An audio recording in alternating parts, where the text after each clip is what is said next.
Hi everybody, I'm JG Pasterjack from Grassroots Motorsports magazine. The video you're about to watch was featured on one of our recent live Watch Us Wednesday shows on Facebook. Join us every week for more great content just like this and more great stuff right from the pages of your favorite car magazine, Grassroots Motorsports. Enjoy the video, everybody. All right, folks, good evening. We are live once again on Wednesday night. Welcome to Grassroots Motorsports Watch Us Wednesday, coming at you live from Ormond Beach, Florida. Really exciting show tonight. Let me get the show up on my monitor here, so I can see anybody who is interacting with us. Hey, look, there's me, and there's a bunch of people talking to us. Andrew Fox was first, and so congratulations, Andrew. Congratulations for being first. Folks, we have a really cool show for you guys tonight. We're very excited about it. We're going to be looking at 4 popular head and neck safety devices. So we're going to get started here in just a few minutes with the actual show part of the show. In the meantime, go ahead and throw us a like, throw us a share, do all of the cool things you do when you are watching social media that you enjoy and appreciate, because that is how we will share this with the world, is by telling our friends. And if you are somebody that that has to use a head and neck safety device for racing or track days or whatever you do, this is definitely a show that you're going to want to stick around for, and you're going to want to share with your friends. So here's going to be just a little bit of the structure of what we're doing tonight. We've got 4 popular head and neck safety devices here, and we were literally just I'm gonna try them on. I'm gonna get into Ed's BMW and get out of Ed's BMW, which is a fully caged and race-seated race car. We're gonna see how they fit, we're gonna see how they feel, we're gonna see what mobility is like, we're gonna see what ingress and egress is like, because those are really the important things you're looking for, besides obviously safety, with a head and neck safety device. So first, let's talk a little bit about why you need a head and neck safety device. They are mandated now in nearly every form of high-speed racing. Anything that isn't a parking lot or an airport autocross, anything that takes place on a track, certainly anything that goes wheel to wheel, a supplemental head and neck safety device of some sort is mandated. All of the Chump and Lemon series now, like, you can't just wear a neck collar anymore. You have to wear an actual head and neck safety device. So literally, if you're going to go wheel to wheel, you're going to need one of these things. And for the most part, if you're going to be on track, you're going to need one of these things as well. So why do you need one of these things? Well, if anybody remembers the tragic death of Dale Earnhardt, that was sort of the incident that brought head and neck safety very much into the public consciousness. There were incidents before then, obviously, but that was a very high-profile guy getting killed in a way that probably would have been preventable had he been wearing a head and neck safety device. Simply put, what these devices do is attach a supplemental system of restraints to your head that transfers any load going through your head and through your neck to your shoulders, to your belts. It basically lets the rest of the safety systems in place take some of the load that your head would take. The forces on your neck in a crash are actually, I was actually looking at some of the math today. Some of the forces are unbelievable. In a 35-mile-an-hour crash, if you just hit a wall at 35 miles an hour, even with the crumple zones in the average car, you're going to undergo over 30 G's of deceleration. Actually, in some cases, closer to 40 G's of deceleration. That is more than enough to literally separate your head from your body in the important way that matters. I mean, it may still physically be attached, but in the important inside stuff, that stuff's going to come apart, and that is not a good way to continue to live. That is a sure way to kill yourself very quickly and very thoroughly. So there's a lot of things that are on your body that you can live without. You can chop a finger off. You can live without a leg. It is very difficult to live without your head attached to the rest of your body. So that is what a head and neck safety device is for. Appreciate everybody who has shared already. I'd like to remind you guys that sharing is a big part of the way that you guys can support this show. If you like what we're doing, every single Wednesday live on the Grassroots Motorsports Facebook page, share it with your friends. The other thing you can do, if you are not a subscriber to Grassroots Motorsports Magazine, or if you are a subscriber and it's time to renew, for viewers of this show, you can go to grassrootsmotorsports.com/Facebook. It's grassrootsmotorsports.com/Facebook. Just by going to that URL and being a viewer of this show, you will get a 15% discount off your new or renewal subscription to Grassroots Motorsports.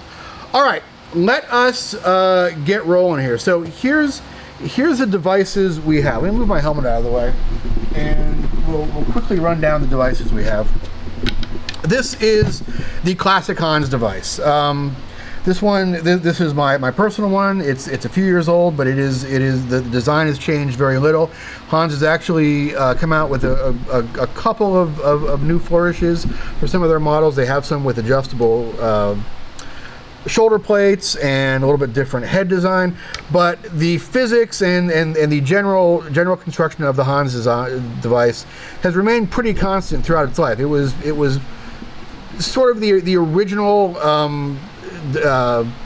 head and neck safety device. Jim Downing was the designer.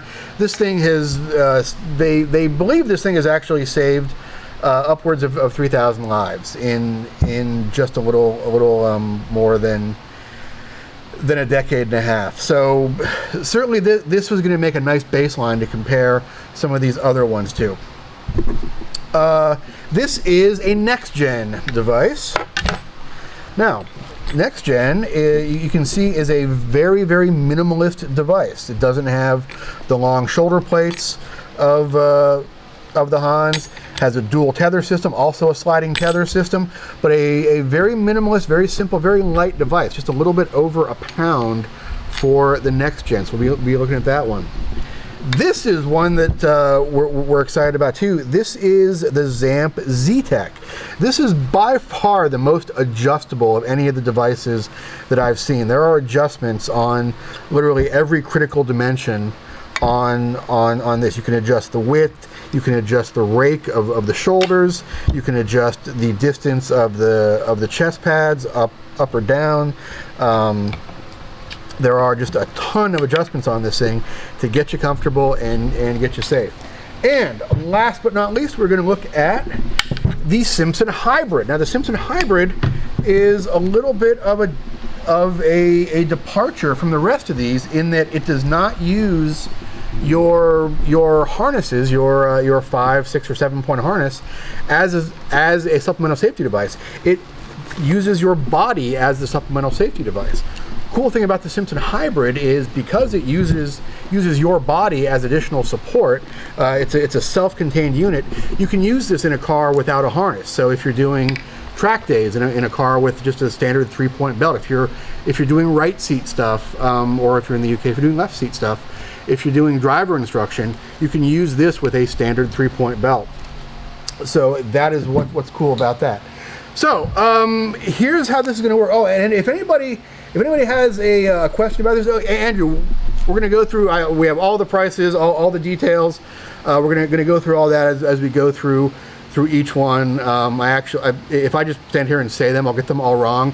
I sent them all to Ed. He will put links in the text with the prices and with some contact details for these folks. So what we're going to do is basically just throw some of these things on, climb into Ed's car, and if I get stuck, then we'll know that is probably not the one I should be wearing.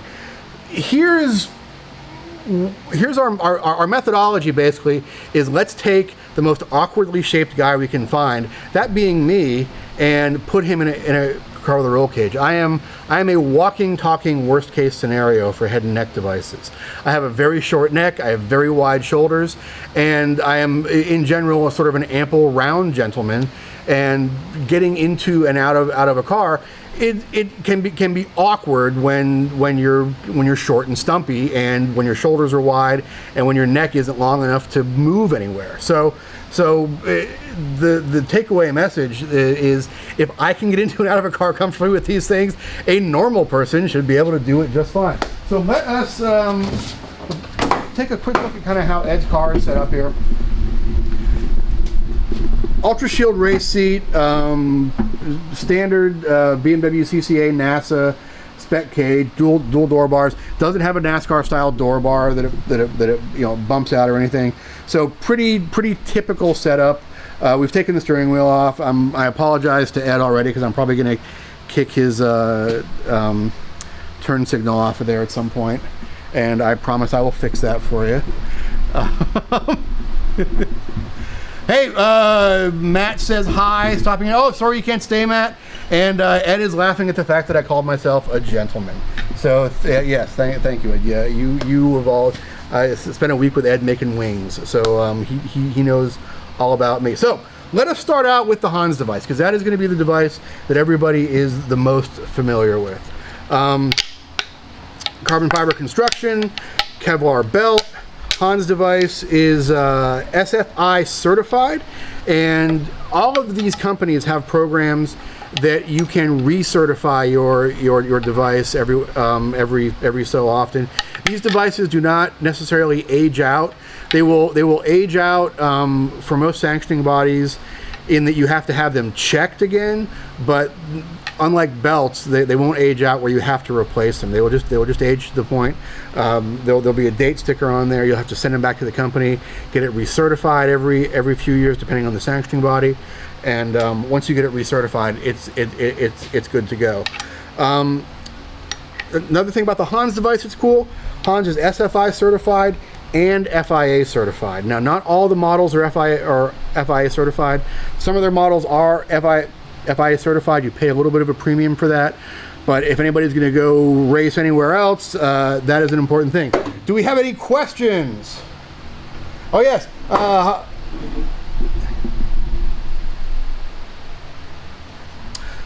Oh, okay. So Renee wants to know if there's any special seat belts. So for a while there was some designs that worked better with 2-inch belts than with 3-inch belts. Pretty much everything on the market right now, if you're going to buy something new, pretty much everything on the market right now is going to work fine with 2-inch belts or 3-inch belts. For a while there was companies doing sort of Hans specific belts that had a 2-inch section that would go over your shoulders and would flare out to 3 inches. Pretty much everybody has updated their designs at this point to work with either 2 or 3-inch belts, so you don't have to have special belts for it. It was something new. I forget who made it, but it was 2 belts. One goes underneath, one goes over. I think that's the one he's talking about. Oh, I was just looking it up now. Yeah, Ed's gonna look that up, and because I'm not familiar with that. We will, if we figure it out, we'll do a follow up. So let's start by strapping the Hans on and climbing in. I mean, I've been wearing a Hans for my entire sort of racing career, so I'm familiar with them.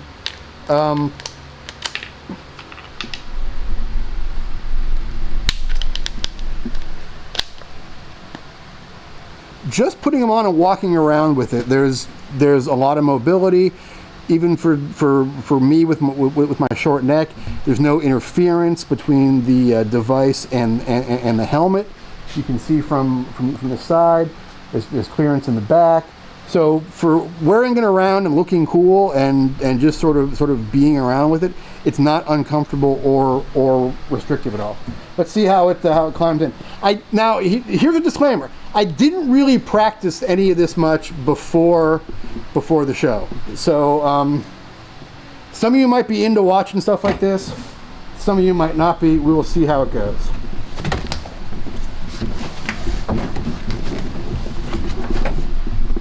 All right. Easy ingress.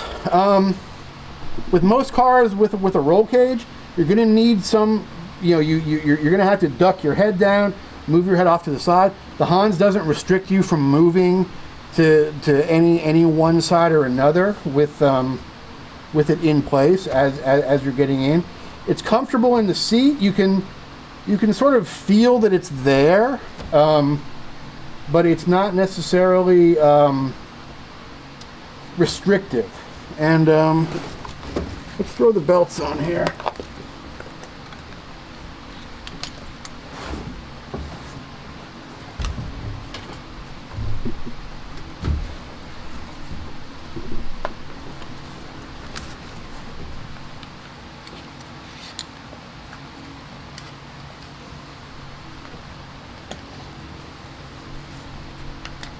So even with belts on, with these extra shoulder things, depending on where your shoulder belt adjusters are, you may have a little bit of interference with your shoulder belt adjusters and your helmet. You know, it might touch them, but it's not what I'd call restrictive at all. I don't know if we're rating these on any sort of particular scale, but this is a device that I'm very accustomed to. I'm very used to it. It's one that gives me pretty good mobility, so it's one that I've always given high marks. Now let's see about getting out. So I know I had to duck my head down a little bit, but no restrictions there at all. So, okay, piece of cake.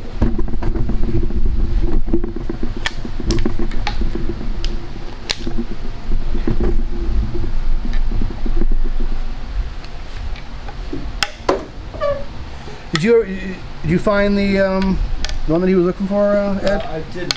I'll switch it out more. Yeah, we'll check it out. If you have a picture of it or anything, send it to us. And you know, certainly there could be stuff that we don't know about. All right, we're gonna do the hybrid next because it uses the same posts as the Hans, even though it is a slightly different design. We'll talk about it next. So this is a device that I actually wore at a media preview for the new Ford Mustang about a year ago. It was the first time I ever got a chance to wear one. They let us do some track driving, and they made us wear these, and I was really impressed. So the Simpson Hybrid system is a little more expensive. Generally, it starts about $100 more, I believe. What they started about $599, right? Right, Ed? Yes, $599. Okay, yeah. So they start at $599. This one, the Hybrid S, it's about an $1,100 setup. But in a second here, you will see why it is so cool. We did have a question about putting your helmet on in versus out of the car. So that is going to actually depend more on the car, Ed, than the restraint system. So if you have a high enough roof line that you can actually get your helmet up and get it over your head, most of these are not going to prevent you from putting your helmet on in the car. The main reason that we're getting in the car with helmet on is to create a worst case scenario. All right, so here is me in the Simpson Hybrid. As you can see, it both lifts and separates, creating a comfortable, attractive setup. No, actually, it's comfortable. This is an XL, and I have it adjusted as tight as it will go, and I dare say it is almost a little loose on me. This is probably as loose as I would be comfortable wearing it. So if I was gonna order one of these, I'd probably get a large, although once I had a driver's suit and underwear on, it's gonna pad me up a little bit.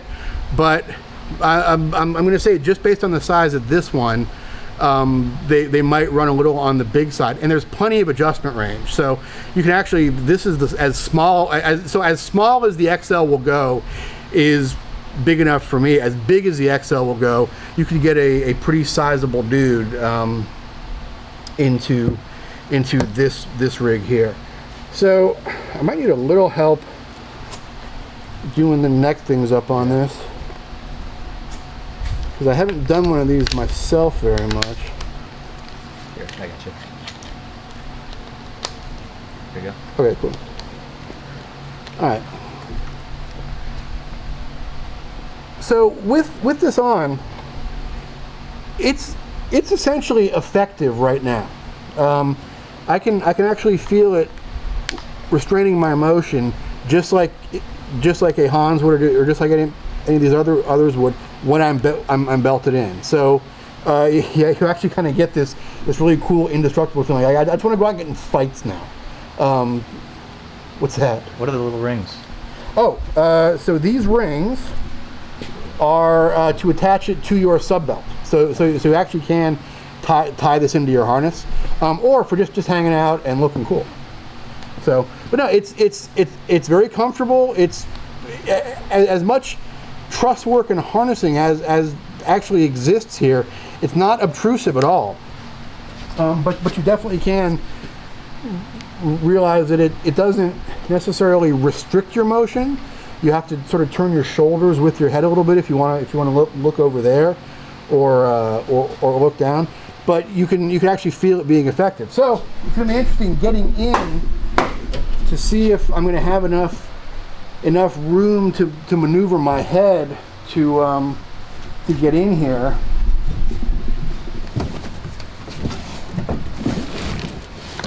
Oh yeah, piece of cake.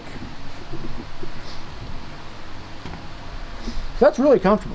Big question that everybody asks with these is, can you use it with any seat? And the answer is yes. I mean, I can feel the device on my back there, but with these current versions of the Simpson Hybrid device, you can use them with any race seat at all, or even any street seat, and it's going to work. And really good mobility.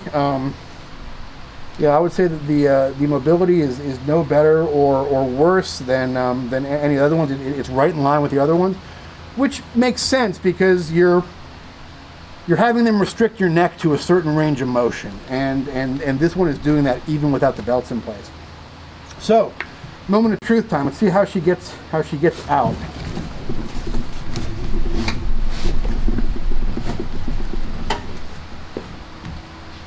Yeah, it's really nice for getting out actually, and especially without sort of a high collar in the back. There's nothing to, there's nothing to snag on a window net or anything out here. One of the things, as much as I like my Hans device, one of the things you have to be conscious of when you're wearing a Hans device is the fact that this neck support is kind of tall, so it can potentially be a snag area.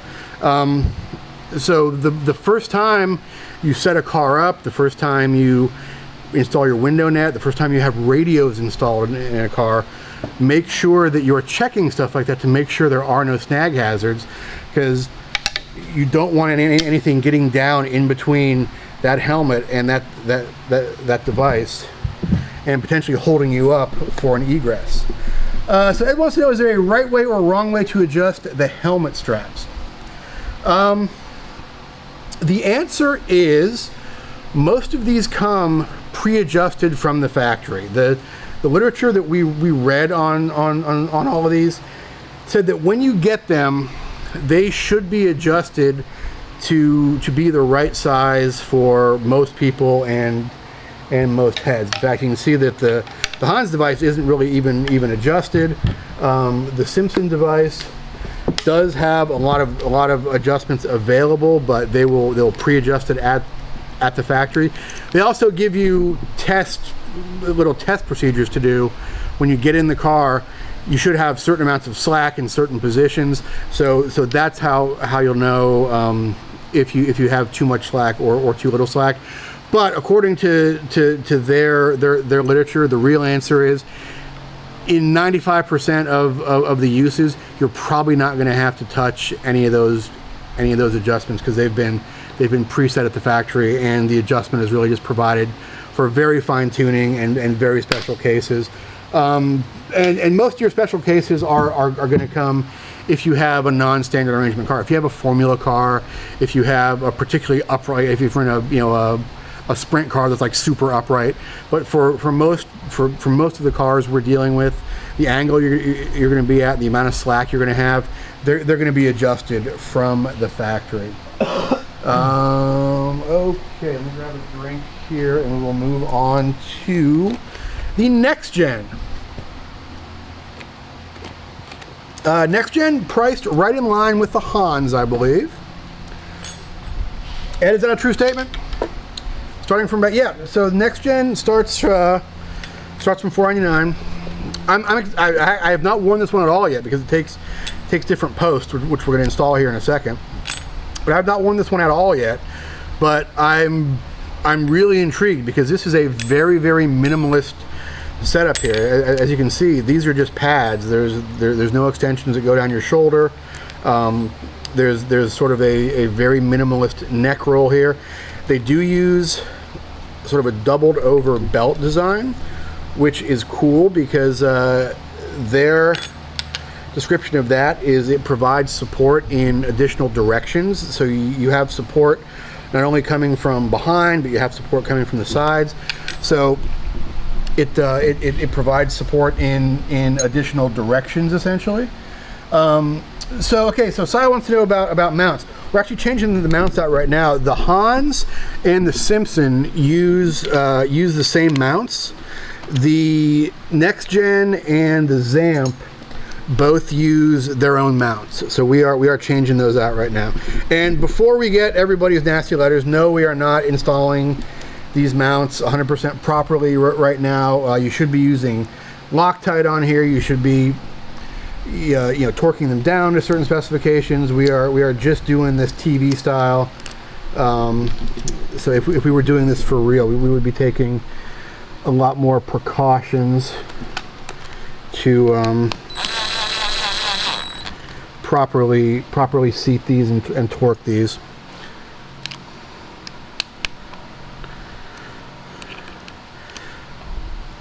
So both the NecksGen and the Zamp install, they use their own proprietary mounts, but they install into standard Hans ports. So if you have a helmet that's set up for a Hans device, it's set up for any of these other ones as well. They all basically install into the same place on the helmet. So there's going to be no problem there. And if you have a helmet that's already set up for a Hans device that has the threaded inserts, you're fine. If you don't, all these companies also provide backup washers, the properly sized backup washers, so you can drill your helmet, put those washers inside your helmet, and they are of the proper strength if you don't have a helmet pre-drilled for a device. Although, gosh, how many helmets are even out there anymore that don't have ports already? I mean, all 2015s do. Yeah, and even the older ones that don't have ports in them are usually going to have they usually have a flat spot there, so you at least know where to drill. One thing, if you are drilling your own helmet, do not drill the helmet while it's on your head. I don't care if the tech guy is waiting for you. You should definitely do the helmet on the bench. So that's all it takes to install the posts for the NecksGen. So let's try this baby on. I'm stoked about this one because there is just very little to this. It's very light. This is the lightest of them. It's just a little over a pound, one pound 3 ounces or something crazy like that.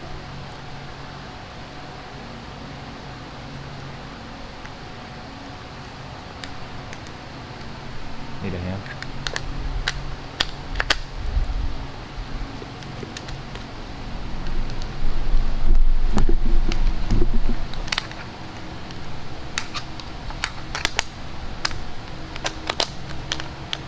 Alright, I was able to do it all by myself, just like a big boy. So they plug in there easily. There's 2 quick release pulls on the side, which is actually really nice if you have gloves on. And boy, the thing is just extremely comfortable, and with it on, it's almost like having nothing on at all. It's a little taller maybe than the Hans and the Simpsons. I can feel it when I rock my helmet side to side, but just wearing it around, there doesn't seem to be any real penalty at all. It's very comfortable. And yeah, no restrictions at all getting in.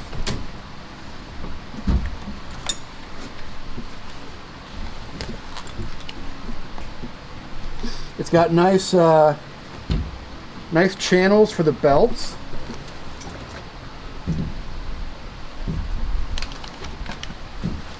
So the belts fall in there very naturally, and they're both fully seated in there. And yeah, no restriction at all with this one.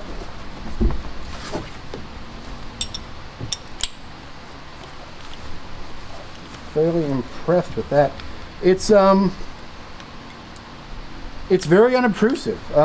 It's actually you can perceive that it's there, but it literally feels like wearing a polo shirt with your collar up. It's very comfortable. It's very light. You barely even feel it on your shoulders, and there's great motion. When you rock your head side to side, you know, me and my short neck, I can kind of feel that it's there on both sides. But for just kind of wearing it and having it on, it's really pretty seamless. And I mean, you saw how easy it was getting in, and certainly getting out as well. I mean, I have all kinds of space to get in and out with this thing.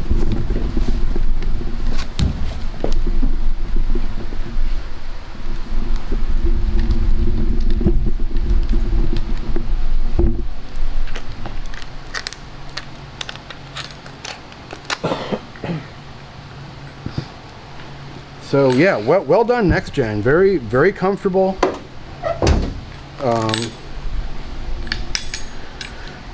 Oh yeah, we had some questions about my helmet. Yeah, this is an Arai GP5. Most comfortable helmet I have ever owned. So if you have a head shaped like this is definitely the helmet you want. This one is an XL, I believe. So yeah, that is the NecksGen. Very, very comfortable. Very sort of unobtrusive, extremely light, very easy to put on by yourself. You don't need somebody else, though, you know, lining stuff up for you. Easy to take off, even with gloves. So yeah, well done. Well done, guys. Okay, so let's change out these mounts, and we will try out the Zamp. The Zamp is impressive to me for a couple of reasons, not the least of which is the fact that it is incredibly adjustable. We kind of went over this a little bit, setting things up, but Tom, zoom in on that and give them a shot of just how many adjustment points are on that Zamp Z-Tech. You can literally adjust almost every single dimension on this thing. You can adjust the width with various mounting holes here. You can adjust the rake of the shoulders by taking these screws and moving them around. You can adjust the depth of the shoulder supports by moving this up and down. So just really adjustable. So Timo wants to know if the Hans is the only FIA certified one, or some of the others are FIA certified as well. So Timo, both the Hans and the Simpson Hybrid are available as FIA certified. On both of them, there's a little bit of an extra cost to get the FIA certified versions for both of them. That's mostly an administrative cost, because there's some extra paperwork, I believe, that they have to fill out. The construction of the device is essentially the same, but yeah, but the Hans and the Simpson are both FIA certified. Could not find any information about these two being FIA certified. My guess is the only reason they wouldn't be FIA certified would be a paperwork and logistics issue. They're both SFI certified to the latest standards, the same SFI standards as these. So I don't think there's going to be any difference there functionally. The only real difference is going to be whether you have that sticker on there or not. So I'm going to put the hardware on here for the Zamp. The Zamp as well comes with its own very nice stainless hardware here.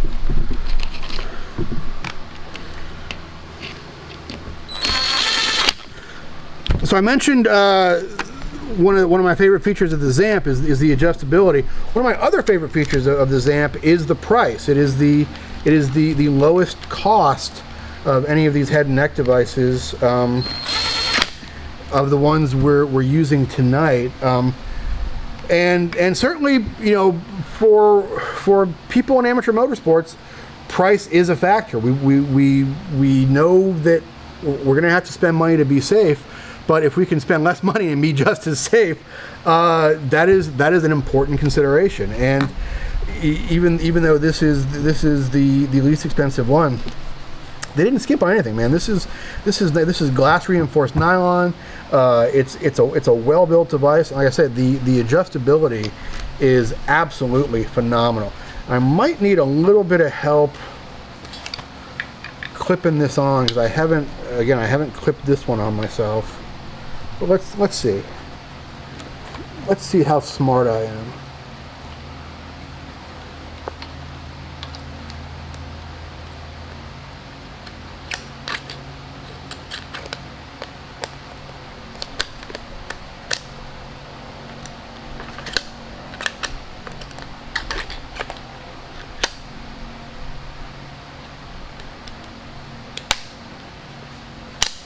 There we go.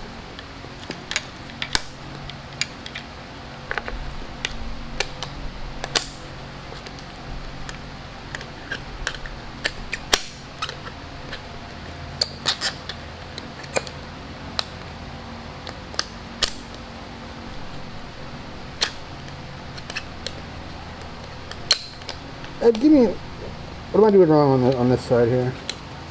Just had it a little high. Okay. So yeah, there's basically a clip that goes down over the post, and yeah, and they actually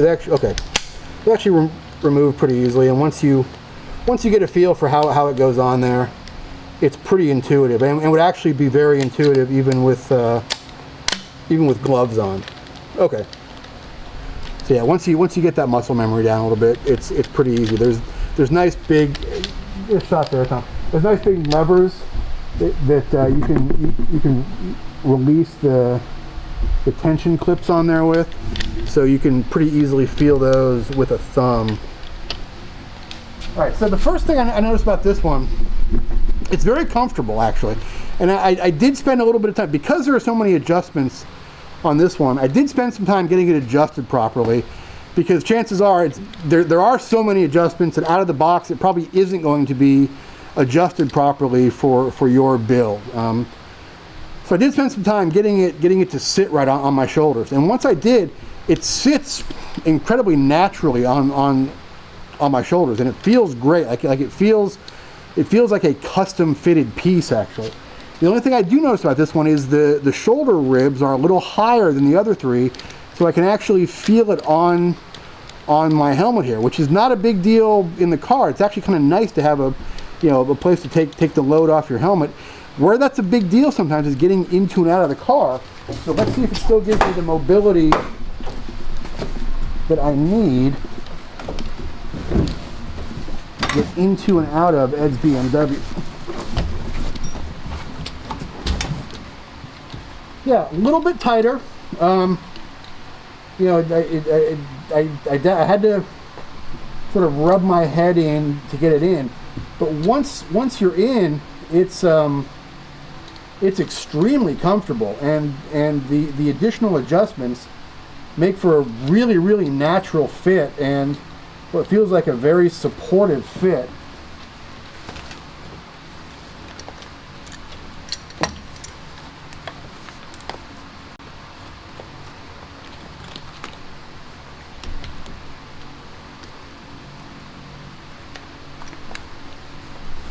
There's actually an additional support plate here that the belt not only goes over your shoulder, but it goes under this additional support plate. So it provides even sort of an additional level of belt routing and belt stabilization, which is a nice touch. And again, in the lowest priced one of our roundup here, you know, there's no skimping going on.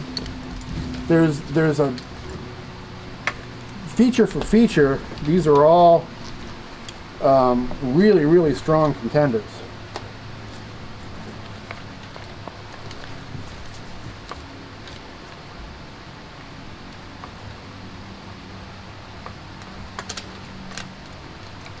Yeah,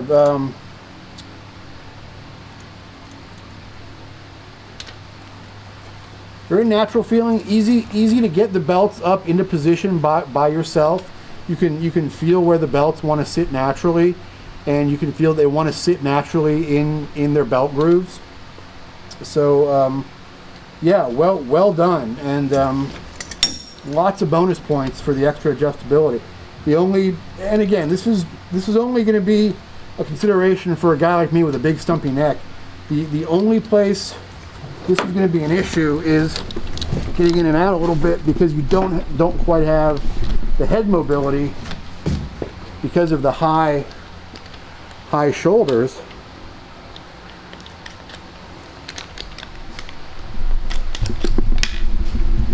The releases, once you figure them out, work fantastically. And yeah,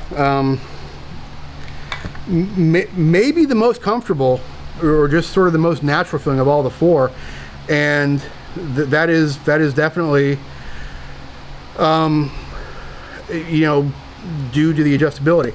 Got a couple of questions here. So actually we have a couple of questions about, can you take it off together with the helmet, possibly leave the device attached to your helmet so you'll be able to take it off as well as put on your helmet. Yes and no, and that's going to depend largely on how big your head is. For example, this one, it basically depends on whether or not you can get this device straight down over your head. So this one drops down over my head quite nicely. So I would be able to unbuckle my helmet, lift the whole thing off. Same thing with the NecksGen. This one is a little bit tighter around my ears, so I'm gonna pull my ears around a little bit. My Hans, it just depends on how much salt I've had that day. Basically, I can kind of get my Hans down over my head. With my Hans, I can kind of lift my helmet off and take this off the back. So really, the deciding factor on whether or not you can take everything off as a unit is, can you get your head between this point here? Now with the Simpson Hybrid, boy, that's an excellent question actually. So how would you do that? You would have to, well, here, let's try. This might be something you guys want to record and make a GIF out of. So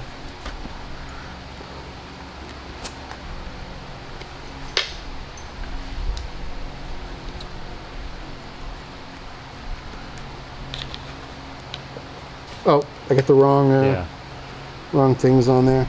But zip tie. You know, if you just took this off, yeah, you would definitely, because there's actually nothing that your head goes through on this one. So while you're taking it off, you might jerk your head around a couple of times. But yeah, Jose, notice we have the wrong mounts on there. Yeah, we just realized that. So let's draw some conclusions here. The first conclusion I would draw from these four is there are a lot of good options out there right now. When I first went shopping for a head and neck device, now it's got to be 12, 15 years ago, you had to spend $1,000 to get anything decent. You know, anything that would be legal and work for you. Now, $369. I mean, this Zamp Z-Tech starts at $369, and it is exceptionally comfortable, incredibly adjustable, and SFI certified. So there are for the financial part of the equation, things have certainly just improved. For the comfort side of the equation, yeah, when you look at stuff like the adjustability of the Z-Tech, the lightweight minimalism of the NecksGen. I mean, this thing barely even feels like you have anything on. Weighs just a little bit over a pound, yet it's fully SFI certified. And the versatility of something like this. Now, there are lower cost Simpson Hybrids. They start around $600, I believe. This one's a little more expensive because it's the FIA certified version. But again, very comfortable and very, very usable in a car with 3-point belts.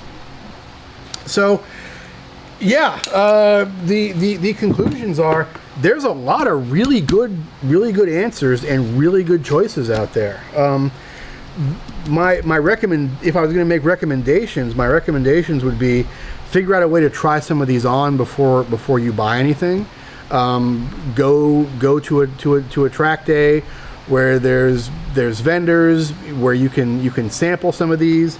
You can try them with your helmet. You can try them with your shoulders, because that's really going to be the deciding factor. And just like anything, how often if you're going to buy shoes, you're going to try shoes on first. So certainly something this important and this sort of impactful on your comfort and safety, you would want to try something like this on. Hey, and our Dave Zamperini from Zamp is here. Hey, so first off, thanks very much for joining us right from Zamp. You just missed us trying your device on, and we were incredibly impressed with the adjustability, and because of that adjustability, the comfort level of this thing is just off the charts. I mean, you can get it adjusted to where it just sort of falls and rests very naturally on your shoulders. We're very impressed with that. We had a couple of questions earlier about now we know this is SFI certified. Is there any path for you guys to get FIA certification for this, which is not really in huge demand for our readers, since most of our readers are in the U.S., but occasionally somebody might travel outside the U.S. So is there any FIA certification available for this? And yeah, boy, congratulations on a very, very comfortable and very aggressively priced high quality device. So yeah, and getting back to some of the conclusions, not many bad choices out there, man.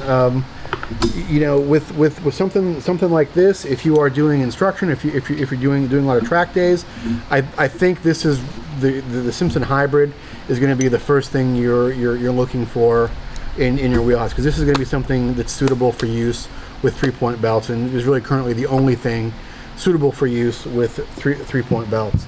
But with the rest of these, all of them have some great strengths that they're bringing. I mean, certainly adjustability and comfort is off the charts with the Zamp.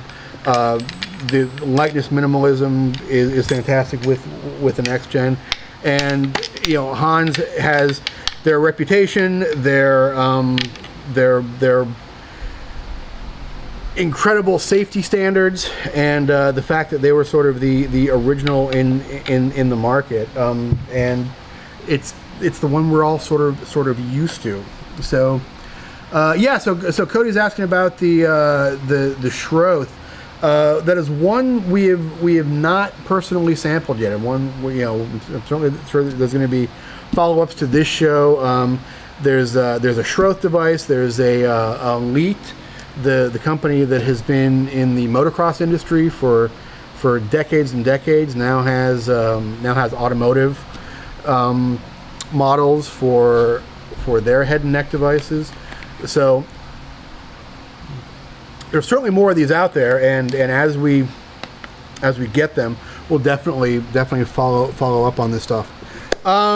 Before we go, if anybody has any further questions for the Zamp crew who is hanging out with us, or for us here, certainly shoot them. We're going to be around for a few more minutes wrapping stuff up. But thank you very, very much for joining us on another edition of Watch Us Wednesday. Every single Wednesday, folks, you can be here for brand new content right from the pages of Grassroots Motorsports magazine. We appreciate you guys being here. Grassrootsmotorsports.com/Facebook. Grassrootsmotorsports.com/Facebook.